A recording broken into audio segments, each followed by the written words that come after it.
Now that your wife is dead, grieve, pack your bags, and never come back, my son-in-law exclaimed at dinner, and my daughter just smiled and nodded. The house was never really yours anyway. I left, but not to pack my bags, but to the bank and unfolded my plan. Before we continue, please subscribe to the channel and let us know where you are listening in the comments. The fork trembled in my hand as I stared across the dining table. 7 days since Martha's funeral. 7 days of expecting comfort from the children we'd raised, loved, sacrificed for. Instead, Perry leaned back in his chair like he owned the place. Harold. His voice cut through the silence sharp as winter wind. We need to talk. Sienna wouldn't meet my eyes. My daughter, who used to climb into my lap during thunderstorms, now fidgeted with her wedding ring like it burned her finger. The roast beef I'd prepared grew cold between us. What's on your mind, son? The word felt foreign. Perry had never been a son to me, just the man who'd stolen my little girl's heart 12 years ago. This house. He gestured around our dining room, the room where Martha had hosted countless family dinners, where Sienna had blown out birthday candles, where memories lived in every corner. It's too big for one person. My chest tightened. I've lived here 23 years. Exactly. Perry's smile held no warmth. Time for a change. Sienna and I, we need space. Real space. Not that cramped apartment we're stuck in. I looked to my daughter, searching for the compassion I'd raised her with. She stared at her plate like it held the secrets of the universe. Sienna? My voice cracked. She finally lifted her head. Those blue eyes, Martha's eyes, looked through me like I was already gone. Perry's right, Dad. This place it's too much for you now. The words hit harder than any physical blow. Too much, as if 23 years of mortgage payments, of maintaining every inch of this home for my family, meant nothing. As if I was some burden to be managed. Where exactly do you expect me to go? I set down my fork before it could betray more of my shock. Perry leaned forward, predator sensing weakness. Senior living, assisted care, somewhere, appropriate for your age. Appropriate, I repeated the word, tasting its bitterness. Dad, you're 67. Sienna's voice carried forced patience, like she was explaining simple math to a child. Mom's gone. You shouldn't be rattling around this big house alone. Rattling around? Like I was some loose part in a machine that needed fixing. Perry stood, pacing to the window that overlooked Martha's rose garden. Look, Harold, we're being practical here. You sell this place, downsize to something manageable, everyone wins. Everyone wins? The phrase echoed in my head. Everyone except the man who'd built this life, brick by brick. You could have a nice little apartment. Sienna's words rushed together now, rehearsed lines delivered poorly. No maintenance, no worries. Freedom. Freedom. They were repackaging exile as liberation. I studied my daughter's face, searching for traces of the girl who'd once defended injured birds, who'd cry if she accidentally stepped on flowers. That girl had vanished, replaced by this stranger wearing her features. And if I refuse? Silence stretched between us like a taut wire. Perry returned to his seat, straightening his shoulders like a man preparing for battle. Dad, Sienna's voice hardened, don't make this more difficult than it needs to be. More difficult, as if my attachment to the home I'd shared with my wife for over 2 decades was mere stubbornness. Perry cleared his throat, the sound sharp in the quiet room. His next words landed like hammer blows on glass. Now that your wife is dead, grieve, pack your suitcases, and never come back. The brutality of it stole my breath. Martha, reduced to your wife, as if 38 years of marriage was just some temporary arrangement. Dead. Pack. Never come back. Each word calculated to wound. I waited for Sienna to gasp, to protest, to show some fragment of the daughter I'd raised. Instead, she nodded. Perry's right, Dad. It's time. Something inside me crystallized in that moment. Not broke. Crystallized. Like water freezing into something harder, colder, more purposeful. I stood slowly, my legs steadier than they'd been in days. I see. 2 words, that's all I managed. 2 words that held 38 years of marriage, 23 years in this house, 67 years of living honorably, and 7 days of grief they'd weaponized against me. I walked to the hallway closet and pulled on my jacket. Behind me, Perry's voice carried smugness like cologne. Smart choice, Harold. We'll help you look at places tomorrow. I didn't respond, couldn't respond. The door closed behind me with a soft click that seemed to echo through my chest. The evening air bit at my face as I stood on my own front porch, looking back at windows glowing warm and welcoming. My house, my life, my family, former family. I walked to my car, each step measured and deliberate. As I drove away, I didn't look in the rearview mirror. I was done looking backward. Something new was taking shape in the space where my heart used to be. Back in my study, I cleared the dinner plates with mechanical precision. Sienna and Perry had left 20 minutes ago, their car doors slamming like gunshots in the quiet evening. Now silence pressed against the walls of my house. Our house, Martha's and mine. I sank into the leather armchair that had been my refuge for 15 years. The graduation photo on my desk caught the lamplight. Sienna at 22, radiant in cap and gown, her arms wrapped around Martha and me. $89,000. That's what her education cost me. Every semester, every dormitory fee, every textbook and meal plan. I transferred the money gladly, watching my savings shrink as my daughter's future expanded. May 2013. The university auditorium was packed, but I only saw her. When they called her name, Sienna Marie Butler, Martha squeezed my hand so tight her wedding ring pressed into my palm.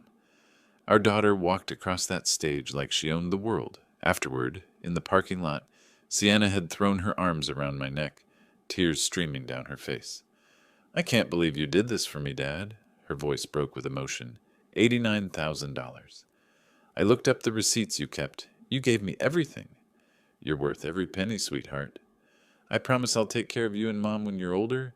I swear on my life, Dad, family takes care of family. Family takes care of family. The words echoed now like a cruel joke.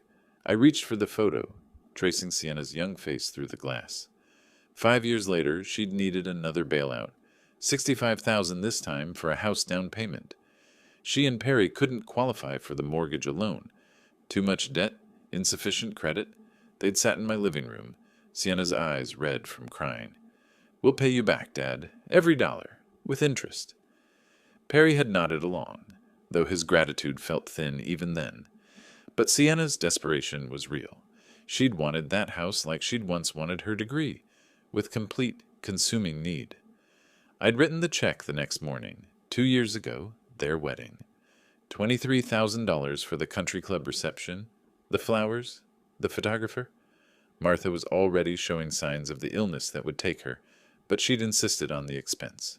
"She's our only daughter, Harold. Let's give her a day she'll never forget." During the father-daughter dance, Sienna had whispered in my ear, "Thank you for everything, Dad, for making this perfect. I'm so lucky to have you." Perfect! The word tasted bitter now. Standing, I walked to the filing cabinet where I kept financial records. Martha had always teased me about my meticulous bookkeeping, but numbers don't lie. They tell stories more honest than promises. College, $89,000. House down payment, $65,000.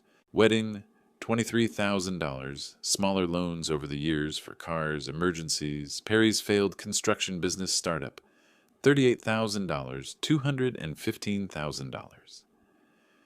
Nearly 2/3 of my life savings poured into my daughter's happiness. Each check written with love, each transfer made with pride. A distant memory surfaced. Sienna at 7, wobbling on her first bicycle in our front yard. I'd held the seat steady, running alongside as she found her balance. "We'll always be a family, right, Daddy?" "Always, sweetheart. Family takes care of family." Even then, she'd understood the code we lived by, or I'd thought she had. My phone buzzed against the desk. A text from Sienna. "Thanks for understanding, Dad. This is really for the best. We'll help you find a nice place tomorrow." Understanding, as if I'd agreed to anything, as if being ordered from my own home was reasonable behavior, from the daughter I'd sacrificed everything for. I stared at the phone until the screen went dark, then set it aside. Something cold was settling in my chest, replacing the hurt with something harder. More focused, they thought they knew Harold Butler, the generous father, the grieving widower, the easy mark. They'd calculated wrong.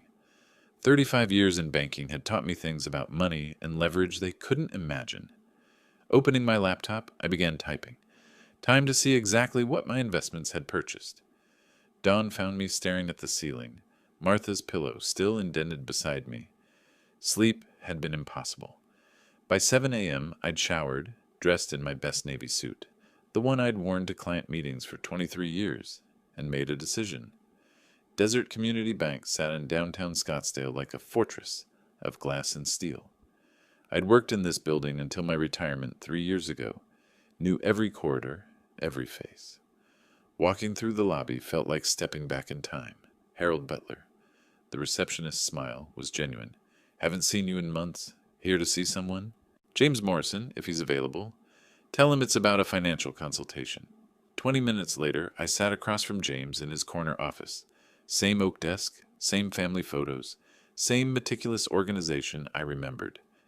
James had been my colleague for 15 years, a careful man with an eye for detail. You look well, Harold. He poured coffee from a thermal carafe, though I was sorry to hear about Martha. She was a lovely woman. Thank you. I accepted the cup, feeling the familiar weight of business in my hands. I need to understand my financial exposure on some loans I guaranteed. James's expression shifted to professional alertness. Of course. Which accounts are you concerned about? My daughter's mortgage and anything related to my son-in-law's business ventures. Fingers dancing across his keyboard, James pulled up files that made his eyebrows rise incrementally. Well, since you co-signed on Sienna's original mortgage and the home equity line, I can certainly discuss your liability. Home equity line? I hadn't known about that one. The mortgage payments have been irregular for 8 months, James continued, scrolling through data. Currently 60 days behind. That puts your credit rating at risk. 60 days, my chest tightened. What about Perry's business accounts? James's pause told me everything before he spoke. The equipment loan you guaranteed for Morgan Construction Services defaulted 4 months ago. $78,000 in principal, plus accumulated interest and fees. $78,000. I set down my coffee cup carefully. Harold, I have to ask, are you aware of their current financial situation? Apparently not as aware as I should be. The home equity line was maxed out 6 months ago, $45,000 drawn against the property, combined with the mortgage arrears and Perry's business default. James leaned forward. Your liability exposure is significant. Over $120,000 if they continue defaulting. The numbers hit like physical blows. Not only had they burned through the money I'd given them, they'd borrowed against it and failed to pay that back too. There's more. James's voice dropped. Perry filed for business bankruptcy 2 weeks ago. It protects him from creditors, but your guarantees remain active. 2 weeks ago, right around the time they'd started planning their ambush, James, hypothetically speaking, if these accounts went into full default, what would happen to the property? Foreclosure proceedings within 90 days. The house would be sold to satisfy the debts. Given current market values and the amount owed, he calculated quickly, there might be 10 to 15,000 equity remaining after all liens are satisfied. 10,000 from a house I'd put 65,000 down on. Standing, I shook James's hand with the same firmness I'd used in 1,000 business meetings. I appreciate your candor. This gives me the information I need to make some decisions. Harold? James's voice stopped me at the door. If you need any documentation of these accounts for legal purposes, I can prepare a comprehensive liability report. That would be very helpful. Thank you. Walking to my car, my steps felt different, purposeful. The morning sun was bright and warm, promising a beautiful Arizona day. Sitting behind the wheel, I pulled out my phone and scrolled through my contacts until I found what I was looking for. 3 years retired, but I still remembered which attorneys specialized in financial recovery and estate planning. Sienna and Perry thought they'd cornered a grieving old man. Instead, they'd awakened something much more dangerous, a former banking analyst who now understood exactly how precarious their position really was. The afternoon sun slanted across my desk as I spread out the documents James had prepared. 3 hours since leaving the bank, and my methodical banker's mind was finally taking control. I'd arranged the papers chronologically, loan agreements, payment histories, default notices, creating a timeline of financial disaster. My old calculator sat beside a legal pad filled with figures. 35 years of analyzing credit risks had taught me to read between the lines of financial statements. The story these documents told was worse than I'd imagined. Perry's construction business had collapsed 6 months ago. Not gradually, catastrophically. A $50,000 equipment loan became $78,000 with penalties and compound interest. He'd used personal credit cards to keep the business afloat, turning family money into gambling chips. 4 different credit cards, $23,000 in revolving debt across all of them. The minimum payments alone consumed 40% of their monthly income, assuming Perry found steady work, but it was the mortgage situation that revealed their true desperation. Sienna's house, the one I'd provided a $65,000 down payment for, was 3 months behind on payments. Foreclosure proceedings could begin in 60 days. There was more. A home equity line of credit I'd never known about, maxed out at $45,000. They'd borrowed against the house to cover Perry's business debts, then borrowed more to cover the borrowing. I leaned back in my chair, watching dust motes dance in the sunlight. The numbers painted a picture of people drowning in debt, making increasingly desperate choices. Perry's bankruptcy filing 2 weeks ago protected him from business creditors, but my guarantees remained active. They needed my house. Not wanted. Needed. Their cramped apartment wasn't preference. It was all they could afford while juggling minimum payments on cascading debts. My phone buzzed, a text from Sienna. "Dad, we found a lovely assisted living place in Tempe, much more appropriate than that big empty house. Can we schedule a tour tomorrow?" Much more appropriate. The clinical language couldn't mask the urgency. They weren't thinking about my comfort or happiness. They were calculating square footage against mortgage payments, my house against their survival. Standing, I walked to the filing cabinet where Martha and I had kept important papers. Behind the insurance policies, I found what I was looking for, copies of every loan agreement I'd co-signed over the years. My liability exposure was staggering. If Perry's business debts went to judgment, creditors could pursue me for the full amount. If Sienna's mortgage foreclosed, the deficiency balance would become my responsibility. Conservative estimate, $140,000 in potential claims. But liability worked both ways. As co-signer, I had legal rights. Rights to demand financial information. Rights to protect my interests. Rights they'd never expected me to exercise. I pulled out my laptop and began typing. Time to see exactly what those rights entitled me to. The Arizona revised statutes were quite specific about guarantor protections. Section 47-3605 was particularly interesting. Co-signers could demand immediate payment or dissolution of guaranteed obligations under certain circumstances. Circumstances like concealment of additional debts, like using guaranteed credit for unauthorized purposes, like attempting to defraud the guarantor. My phone rang. "Sienna, again? Hi, Dad. Did you get my text about the tour?" I did. My voice sounded different to my own ears. Calmer, more controlled. "Wonderful. They have availability next week. You could be settled in by month's end." Month's end. 23 days from now. "Sienna, I need to ask you something. Are you and Perry having financial difficulties?" Silence stretched between us like a held breath. "Why would you ask that, Dad?" "Because I care about your welfare, as your father and as someone who's helped support your financial decisions over the years. We're fine, just looking for more space, for our future." "Future? Built on my house, my money, my destroyed trust. I see. Well, we'll talk more soon about the tour tomorrow. I'll let you know." After hanging up, I sat staring at the wall where Martha's college degree hung beside mine. She'd always been the trusting one, the one who saw the best in people. But she'd also been the one who insisted I keep meticulous records of every financial transaction. "Trust but verify," she used to say, especially with family money. Now I understood why. Tuesday morning brought the call I'd been expecting. 8:45, precisely the time desperate people contact family members, early enough to seem urgent, late enough to avoid accusations of panic. My coffee was still steaming when the phone rang. Sienna's name on the display brought a smile I hadn't felt in weeks. "Good morning, Sienna." "Dad?" Her voice carried an unfamiliar tremor. "I hope I'm not calling too early." Not at all. I've been up since 6. I settled back in my chair, watching steam rise from my mug. What can I do for you? A pause, then carefully chosen words. I need to discuss something important with you. About our conversation Sunday. Which part? Well, about the house situation and some financial concerns Perry and I are facing. Financial concerns. Such delicate language for catastrophic debt. I'm listening. Dad, we're going through a difficult period.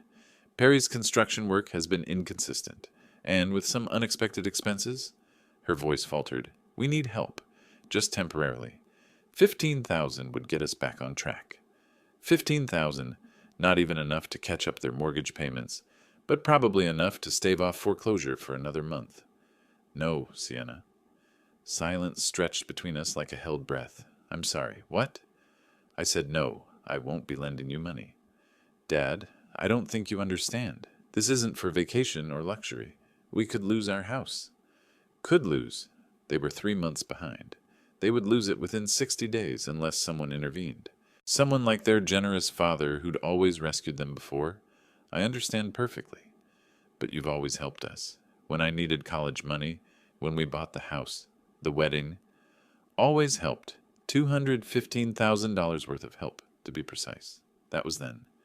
Dad, what's wrong with you? Panic crept into her voice. This isn't like you.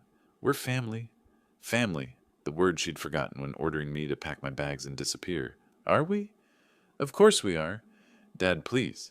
I know Sunday was tense, but we can work through this. We just need 15,000 to catch up payments and... The answer is no, Sienna. I don't understand. Her voice broke slightly. You have the money. You know you do. And we'll pay it back. We always have. Actually, they never had. Not once. Every loan became a gift through their practiced combination of gratitude and selective memory. No means no. Dad, please. Real desperation now, the facade crumbling. The mortgage company called yesterday.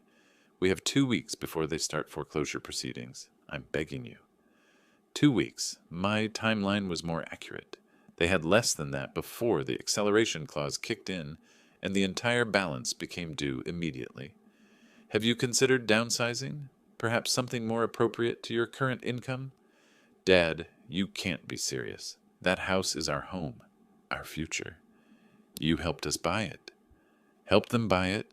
$65,000 down, my signature on their guarantee, my credit backing their dreams. Sometimes circumstances change. What circumstances?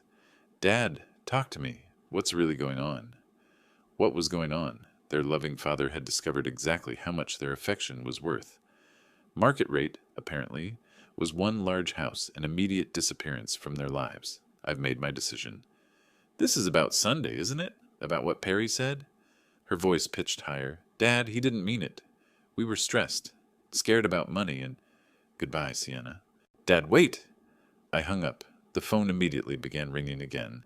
I turned off the ringer and returned to my newspaper. The financial section had an interesting article about the rising foreclosure rates in Arizona. Apparently, many families were discovering that living beyond their means had consequences. Outside, a mockingbird was singing in Martha's rose garden.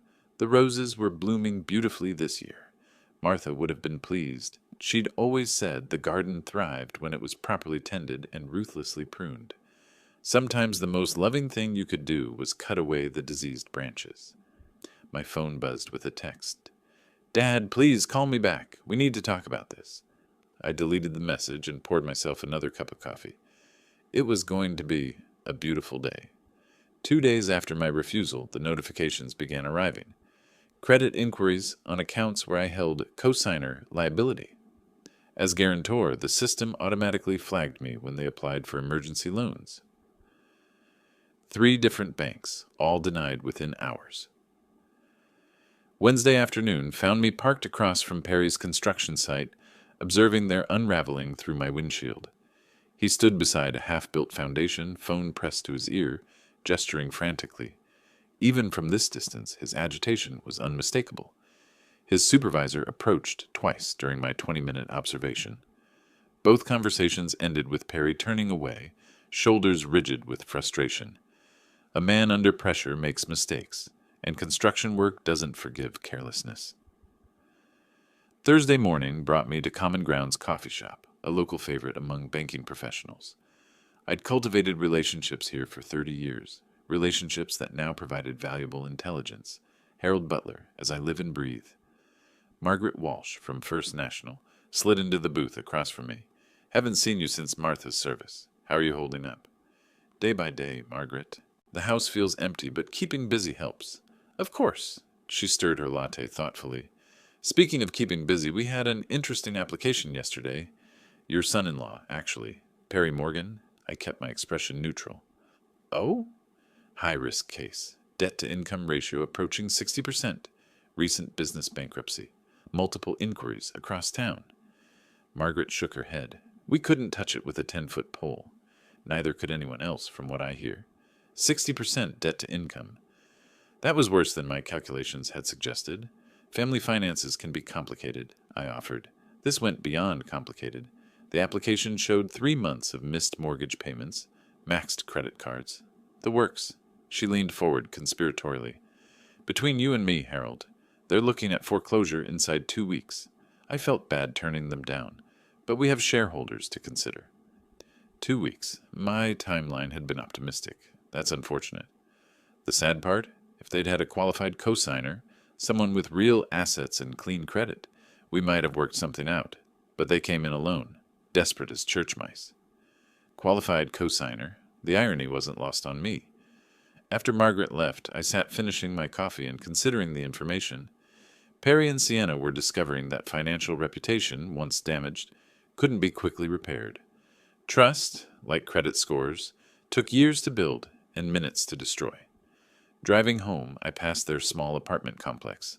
Sienna's car sat in the lot, hood raised, steam rising from the engine. Another expense they couldn't afford. She stood beside it, phone in hand, probably calling repair shops she couldn't pay. Back in my study, I pulled up the credit monitoring service I'd maintained on accounts I guaranteed. The activity over the past 48 hours painted a picture of mounting desperation. 7 loan applications, 7 denials. Each inquiry lowered their credit score, making the next application even less likely to succeed. My phone buzzed, another text from Sienna. Dad, can we please talk? I know you're angry about Sunday, but we're family. Families help each other through difficult times. Families help each other? Where had that sentiment been when they'd ordered me to pack and leave? I deleted the message without responding. The evening news featured a segment about rising foreclosure rates in Arizona. Young families stretched too thin, living beyond their means, discovering that credit wasn't infinite. The reporter interviewed a housing counselor who spoke about early intervention, family support systems, and the importance of honest communication about financial difficulties. Honest communication.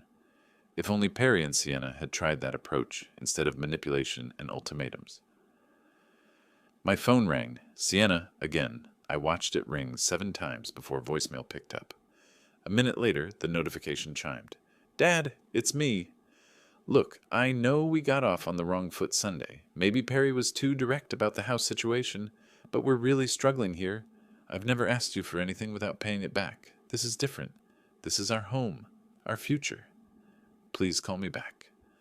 Never asked for anything without paying it back. Apparently, she'd forgotten the $73,000 in unpaid loans I'd written off as gifts over the years. Our future, built on my sacrifice, my generosity, my willingness to bankroll their dreams. Now that the bank was closed, they were discovering what their future actually looked like. I poured myself a scotch and settled into Martha's favorite armchair. Outside, the desert evening was painting the sky in shades of orange and pink, beautiful and merciless, like the landscape itself. Friday evening brought the call I'd been waiting for, 7:30, precisely when desperate men abandon pride and reach for their last remaining lifeline. I let it ring 3 times before answering. Harold Butler. Harold. Perry's voice carried the strain of a week's worth of rejections. We need to talk. I'm listening. Look, I know we got off on the wrong foot Sunday. Maybe I was too direct about the house situation, but we're family, and families help each other through difficult times. Family. How quickly that word emerged when money was needed. Is that what we are, Perry? Of course. Harold, listen to me. We're in serious trouble here. The banks, none of them will work with us. Something about our debt-to-income ratio. Credit inquiries. I don't understand all the financial terminology. I understood it perfectly. 60% debt to income was a death sentence in current lending markets. Financial terminology can be confusing. Harold, we need $15,000. Just temporarily. We'll sign papers, pay interest, whatever you want. But if we don't get help soon, we lose everything. Everything. Their house, their credit, their comfortable assumptions about my endless generosity. As I recall, Perry, you told me to pack my suitcases and never come back. Silence stretched across the connection like a taut wire. That was a misunderstanding. I was stressed about the house being too big for you, worried about your safety rattling around alone in all that space. Rattling around, even his apologies contained condescension. Interesting interpretation. Harold, please. Martha would have wanted you to help us. She loved Sienna, loved our family. She wouldn't want to see us lose our home. Martha, they were using my dead wife as leverage. The audacity was almost admirable. Martha is gone, Perry. I make my own decisions now. What's happened to you? His voice pitched higher, desperation bleeding through attempted control. This isn't the Harold I know. The Harold who helped with college, the wedding, the house down payment. The Harold who wrote checks without question, who accepted gratitude as payment, who never demanded accountability. That Harold had died Sunday evening. Perhaps you never knew me as well as you thought. This is about Sunday, isn't it? About what I said. Panic crept into his tone. Harold, I apologize. I was wrong. I should never have suggested you leave your own house. Should never have suggested. Not shouldn't have meant it, but shouldn't have said it. Your apology is noted. Then you'll help us? No. Why not? The question exploded across the line. You have the money. You know you do. 300,000 in savings, maybe more. What's 15,000 to you? 300,000, close to my actual balance. Someone had been researching my finances. How do you know my account balance, Perry? Sienna mentioned... Look, that doesn't matter. What matters is you can save us, and you're choosing not to. Choosing not to, as if generosity was an obligation rather than a gift. You're right, I am choosing. You son of... He caught himself, breathing hard. Harold, I'm trying to be respectful here, but you're pushing me. We're talking about your daughter's future, your grandchildren's inheritance. Grandchildren that didn't exist, from a daughter who'd ordered me banished. Are you threatening me, Perry? I'm explaining reality. If we lose this house, if our credit is destroyed, if we're forced into bankruptcy, that affects everyone, including you. Everyone except the man they'd tried to exile. I think our conversation is finished. Wait. Harold, just tell me why. Why won't you help us? What did we do to deserve this? What did they do? They'd calculated my grief as weakness, my love as vulnerability, my generosity as guaranteed income. They'd weaponized Martha's funeral as leverage for financial gain. Perhaps you should ask yourself why your loan applications keep getting rejected. Another silence, longer this time. When Perry spoke again, his voice carried a different quality. Suspicion. What do you mean by that? Exactly what I said. Harold, what aren't you telling me? Everything. My professional network, my cosigner rights, my strategic patience, my detailed understanding of their financial desperation. Good evening, Perry. Harold, don't you dare hang up on... I disconnected the call and turned off the ringer. Outside my study window, the desert evening painted the sky in shades of crimson and gold, beautiful and unforgiving, like justice itself. My phone buzzed with a text message. Perry, this isn't over, old man. Not by a long shot. I smiled and deleted the message. He was right about one thing. This was just the beginning. Saturday morning brought clarity about my next move. Perry's threats had crossed a line that required appropriate response. If he wanted to play hardball, I'd show him what professional-level strategy looked like. My first stop was the public library's Business Research Center. 23 years in banking had taught me that every company leaves a paper trail, and Desert Vista Construction, LLC, would be no exception. The Arizona Corporation Commission database revealed interesting details. Desert Vista had filed late payment notices with 3 subcontractors in the past 4 months. Cash flow problems, permit delays on 2 municipal projects, a workers' compensation claim still pending investigation. I printed the relevant pages and moved to the construction industry databases. The picture grew clearer. Rising material costs, labor shortages, and delayed municipal payments were squeezing small contractors across Arizona. Desert Vista was swimming in troubled waters. At Common Grounds Coffee Shop, I encountered Bob Henley, a former client who'd retired from the city planning department. Our conversation started with pleasantries about Martha's memorial service and evolved into industry discussion. "The construction business is brutal right now," Bob mentioned, stirring his coffee. "Half these small outfits are one project failure away from bankruptcy. I imagine permit compliance is crucial in that environment. More than ever, with all the safety regulations, insurance requirements, worker protection laws, one violation can shut down a project for weeks." Interesting. I made a mental note to research Desert Vista's compliance record more thoroughly. "Any particular companies giving the department headaches?" Bob lowered his voice. "Well, between you and me, there's been some concerns about Desert Vista construction. Nothing actionable yet, but their safety protocols seem loose, and their insurance documentation has been late on several occasions." Safety protocols, insurance documentation. In the construction industry, these weren't merely bureaucratic requirements. They were the difference between profitable projects and regulatory nightmares. Back home, I spent Sunday morning cross-referencing public records with industry reports.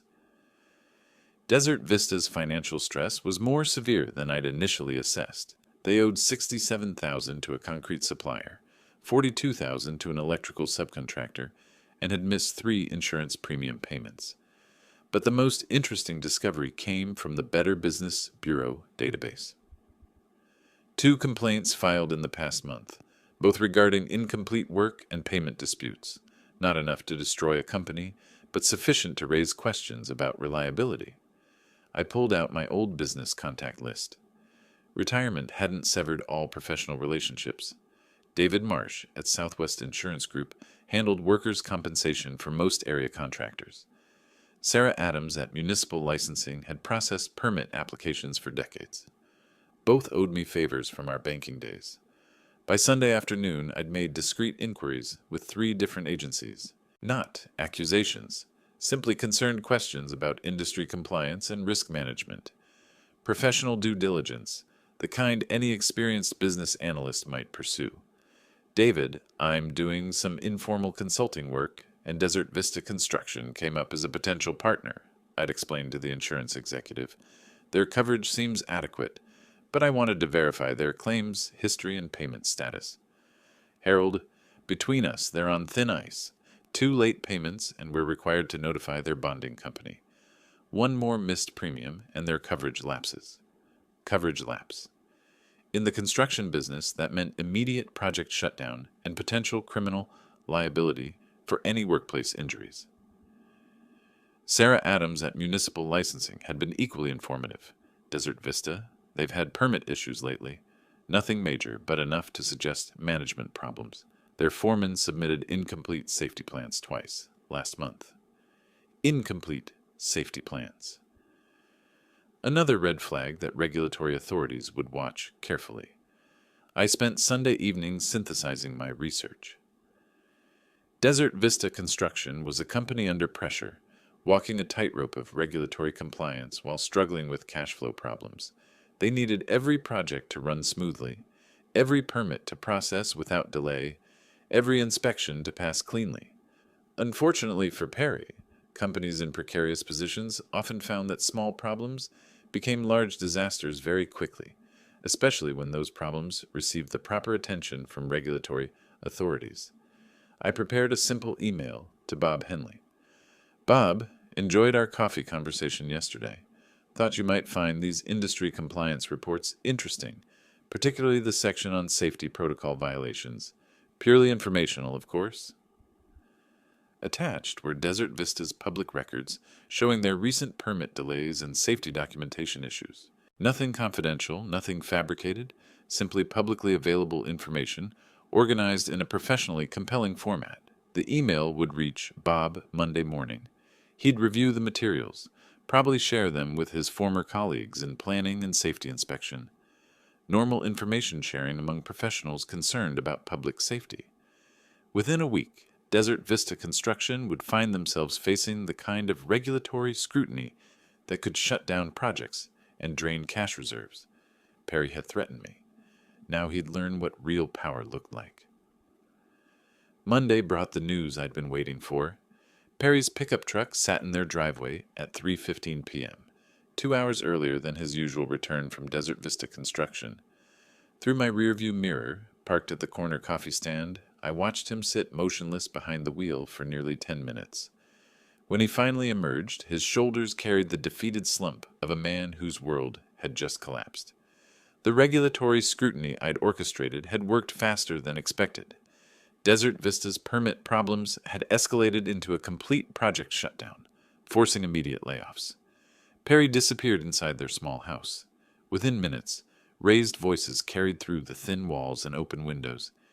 Even from the street, his agitation was unmistakable. Sharp gestures visible through the front window, pacing that made the whole structure seem to vibrate with tension. Tuesday morning arrived with Sienna's scream. I'd positioned myself at the neighborhood park, ostensibly reading the morning paper while monitoring their house from a discreet distance.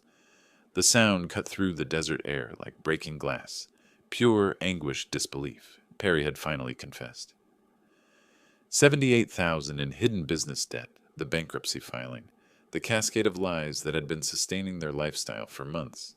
Through their kitchen window, I could see Sienna's silhouette gesticulating wildly, her movements sharp and desperate.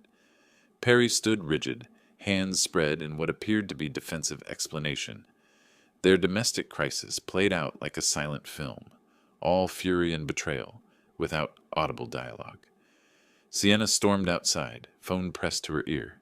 Her first call lasted 3 minutes, probably her sister in California. The second was shorter, more desperate. By the fourth call, she was pacing the driveway, voice carrying across the morning stillness. "Mom, I know it's early, but we need help. Serious help. Perry lost his job and—" "No, there's more, much more." She disappeared back inside, only to emerge 10 minutes later with another frantic phone call. This pattern continued throughout the morning, desperate outreach to anyone who might offer financial salvation. By noon, Perry had made 2 trips to the liquor store and 1 to what appeared to be a pawn shop, based on the small boxes he carried from the house. Selling personal items, the classic desperation move of people drowning in debt. I relocated to the public library parking lot for the afternoon shift, maintaining visual contact while appearing to conduct normal errands. Their crisis was accelerating beyond even my optimistic projections. Sienna's friend Rebecca arrived around 2 p.m., staying for an hour. Through the open front door, I could hear fragments of emotional conversation. Tears, pleas for advice. The hollow echo of someone discovering their safety net had disappeared. When Rebecca left, her expression carried the uncomfortable mixture of sympathy and relief that marks someone grateful not to be asked for money they don't have. Evening brought the real breakdown. Perry and Sienna's argument had moved to their front porch, voices raised beyond any pretense of privacy. Standing in my own front yard, ostensibly watering Martha's roses, I could hear every bitter word. "You bankrupted us." Sienna's voice cracked with exhaustion and fury. $78,000, Perry. How do you hide $78,000? I was trying to save the business. Everything I did was for our future. Our future? What future? We lose the house in 6 days. 6 days, Perry. Your father could help us if he wanted to. 1 phone call, 1 transfer, and this whole nightmare disappears. My father? Sienna's laugh held no humor. You ordered him to pack his bags and never come back. You think he's forgotten that? Perry's response was lost in the sound of their front door slamming. Sienna remained on the porch, sobbing into her hands with the raw despair of someone whose world had imploded in a single day. I coiled the garden hose and headed inside, satisfied with the day's intelligence gathering. My strategy was exceeding all expectations. Their marriage, already strained by financial pressure, was disintegrating under the weight of betrayal and hopelessness. Phase 2 of my plan was complete. They'd lost their income, exhausted their credit, and now faced the destruction of their most fundamental relationship, trust between husband and wife. Tomorrow would bring phase 3, but tonight I'd pour myself a scotch and appreciate the elegant precision of watching people reap exactly what they'd sown. The desert evening painted the sky crimson and gold. Justice, it seemed, wore the most beautiful colors. Wednesday evening brought the visitors I'd been expecting. Through my front window, I watched them approach, Sienna clutching Perry's arm for support, both moving with the defeated shuffle of people who'd run out of options. The doorbell rang once, a tentative, almost apologetic sound. I took my time answering, adjusting my tie, checking my appearance in the hallway mirror. When dealing with desperate people, timing and presentation were everything. "Dad!" Sienna's eyes were red-rimmed from crying. "Thank you for seeing us." "Sienna." "Perry."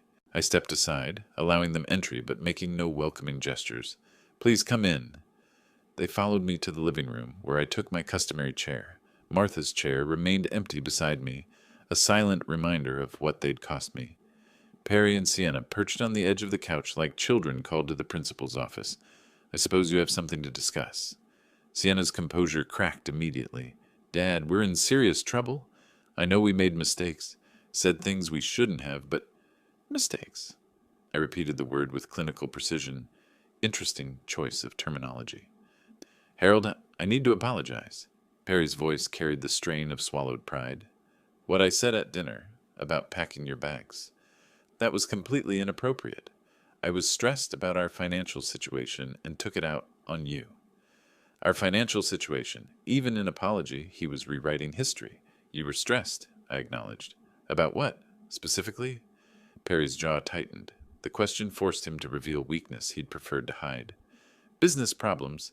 Debt issues I should have discussed with Sienna earlier." "How much debt, Perry?" The silence stretched uncomfortably. Sienna looked at her husband with fresh pain. Even now he was reluctant to confess the full scope of his deception. $78,000, Perry finally admitted. "That's substantial." I kept my voice professionally neutral.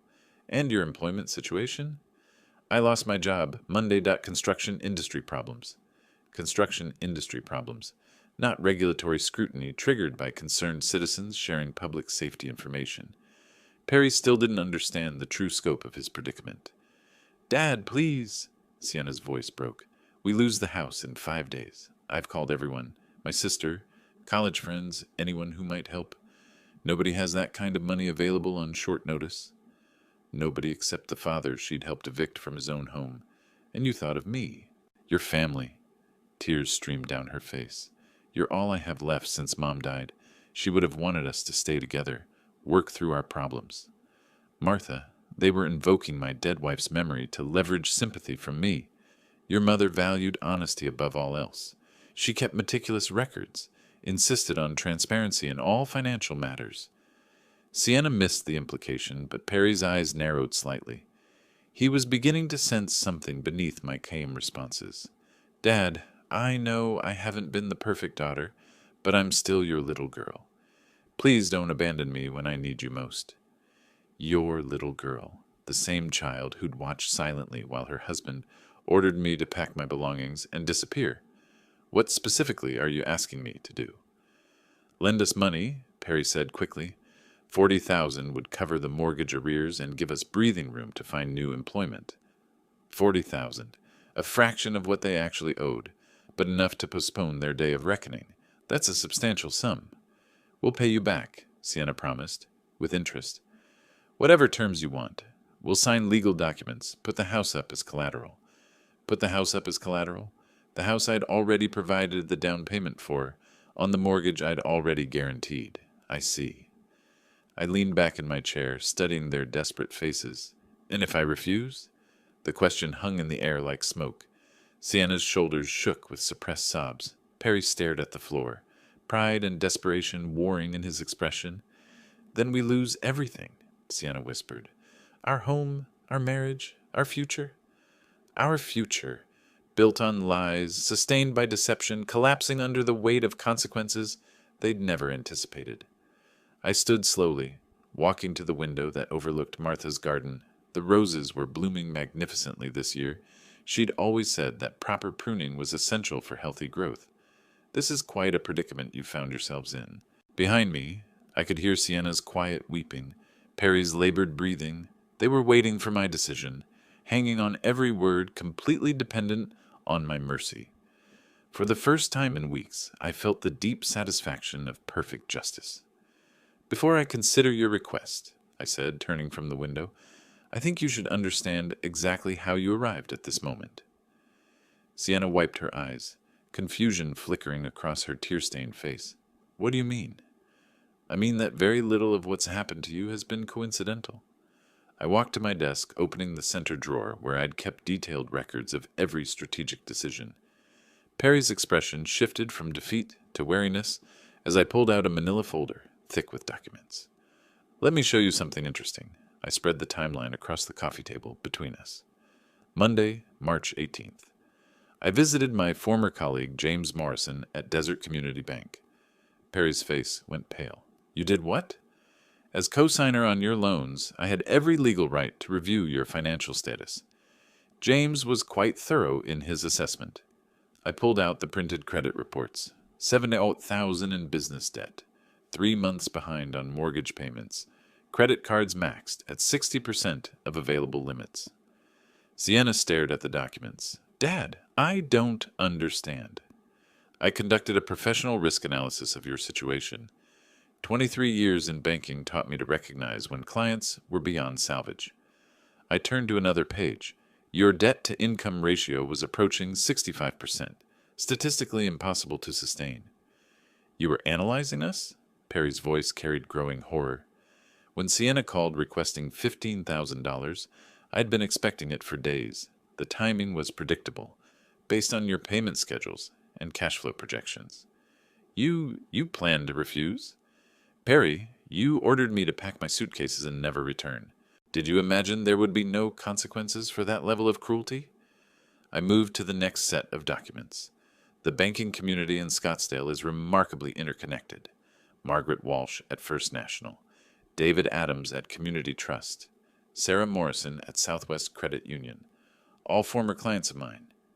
Perry was standing now, his face flushed with understanding rage.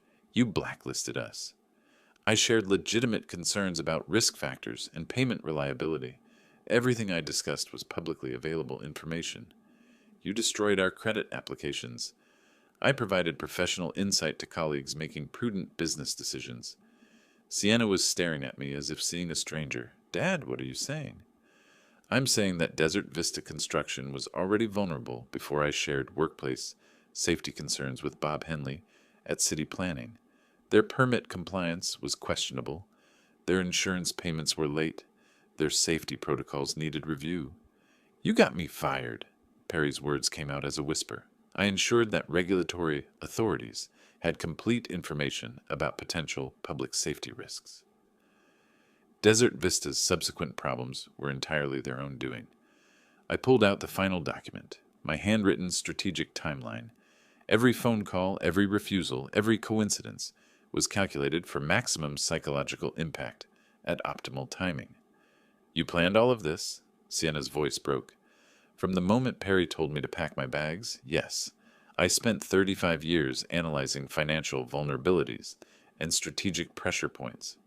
Applying that expertise to your situation was simply professional methodology." Perry lunged forward, grabbing the papers. "You manipulative old—" "Careful, Perry." My voice carried steel. "You're still in my house, requesting my help." He froze, documents trembling in his hands as he read my methodical planning notes. The dates, the strategic decisions, the professional contacts leveraged, the systematic elimination of their options. "You destroyed our marriage." Sienna's accusation hung in the air. "Your marriage was collateral damage. The primary objective was appropriate consequences for unconscionable behavior.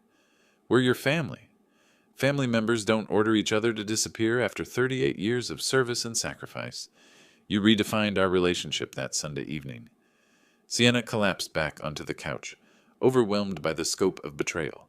"How could you do this to your own daughter? How could you stand silently while your husband ordered me to abandon my own home?" Perry threw the papers across the room, scattering my careful documentation. You're a monster. I'm a professional who applied systematic thinking to a personal problem. You threatened someone you thought was helpless. You discovered otherwise. The room fell silent except for Sienna's quiet sobbing. They were processing the magnitude of being completely outmaneuvered by someone they'd underestimated. Now, I said, returning to my chair with the calm authority of complete victory, shall we discuss the terms under which I might consider helping you? Perry gathered the scattered papers with trembling hands, his face flushed with rage and humiliation. Sienna remained collapsed on the couch, processing the magnitude of her father's strategic masterpiece. These are my terms, I said, returning to my chair, with the calm authority of complete victory. You wanted to discuss assistance. Let's discuss it properly. Terms? Sienna's voice was barely a whisper. You ordered me to pack my suitcases and disappear. Now you need my help to survive. That requires acknowledging some fundamental realities about our relationship going forward. Perry looked up from the documents, hatred burning in his eyes but tempered by desperate necessity. What do you want? First, a written apology. Public acknowledgement that your treatment of me was inappropriate and cruel. You'll submit it to the neighborhood newsletter and post it on social media. You want us to humiliate ourselves publicly? I want you to correct the record about my character and worth. Your neighbors watched you disrespect a grieving widower. They should know you recognize that behavior was unacceptable. Sienna nodded slowly. Okay, we'll write an apology. Second, you'll treat me with the respect and courtesy appropriate for the family patriarch. No more dismissive comments, no more financial presumptions, no more orders about my living arrangements. Yes, Harold, Perry said through gritted teeth. Third, any assistance I provide comes with conditions. You'll follow my financial guidance, attend counseling for your marriage problems, and maintain employment that I approve of. You want to control our lives. I want to ensure my investment isn't wasted on people who haven't learned from their mistakes. I stood and walked to my desk, pulling out my checkbook. The sound of the pen scratching across paper was the only noise in the room. I'm prepared to provide $25,000, enough to prevent foreclosure and give you breathing room to rebuild your lives properly. Sienna's eyes widened. 25,000, but we need 40 to catch up completely. You need to learn the difference between rescue and assistance. I'm not restoring your previous lifestyle. I'm preventing total collapse while you construct something more sustainable. I tore off the check and set it on the coffee table. This comes with monthly progress reports, financial transparency, marriage counseling attendance, employment verification, respectful communication. Perry stared at the check like it was both salvation and poison. And if we refuse these terms, then you leave my house and solve your problems without my involvement. The silence stretched for nearly a minute. They were calculating their options, weighing pride against survival, dignity against necessity. We accept, Sienna said finally. All of it. Perry's jaw worked like he was chewing glass, but he nodded. Yes, we accept your terms. Excellent. I picked up the check and held it just beyond their reach. You'll have this tomorrow, after you've written and submitted the public apology. Consider tonight your opportunity to reflect on how dramatically your circumstances have changed. I walked them to the front door, their defeated postures a stark contrast to the arrogant couple who'd tried to exile me 2 weeks ago. One final thought, I said as they stepped onto the porch. You assumed I was weak because I was grieving, generous because I was loving, helpless because I was older. You confused kindness with stupidity and patience with powerlessness. Perry turned back, his face twisted with impotent rage. This isn't over, Harold. You're absolutely right. It's not over. It's just beginning under new management. I closed the door and returned to the living room, gathering the scattered documents from my strategic timeline. Outside, their car started and drove away, carrying 2 people who'd learned that cruelty has consequences. In my study, I opened Martha's photo and smiled at her gentle face. I think you'd be proud, I told her. They wanted me gone, but I'm still here, and now they know exactly who they're dealing with. The house settled into comfortable silence around me. Justice, I discovered, was a dish best served systematically. If you like this story, please like this video, subscribe to the channel, and share your impressions of this story in the comments. To listen to the next story, click on the box on the left. Thank you for watching.